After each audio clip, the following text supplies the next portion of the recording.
Hi, today I'm joined by professional fire risk assessor Andy Leather, and we're going to be looking at fire exits in relation to fire risk assessments, or FRAs, within churches.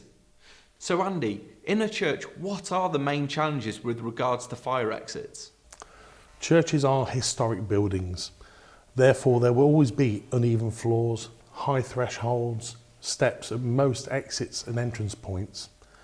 Also, one of the issues is that doors will open inwards in a lot of churches. So we need to make sure we compensate for that by having a management procedure in place to ensure we can evacuate people through that door. And in this specific church, what are the main issues that we found?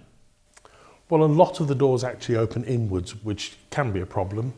We also had an exit that was locked, and that exit was also obscured by a curtain. Now, if that's the case where we do have items that may hide a door, then we must have above the door a sign that says exit, so people know where to go in an emergency. How can the church overcome these problems, especially if the building can't be altered or if it's protected? Well, it's very important that the alternative exits from the church are open. That may not be able to be the case because of security.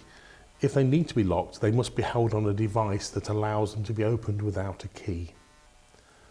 In the case of large events with doors that open inwards, then we need to make sure that fire wardens, for example, are stationed at that door, making sure that the door is opened before the people try to leave. The reason doors generally open outwards is to stop a crush scenario in the event of evacuation. When opening up a church in the morning, what should be the routine with regards to bolted and padlocked doors?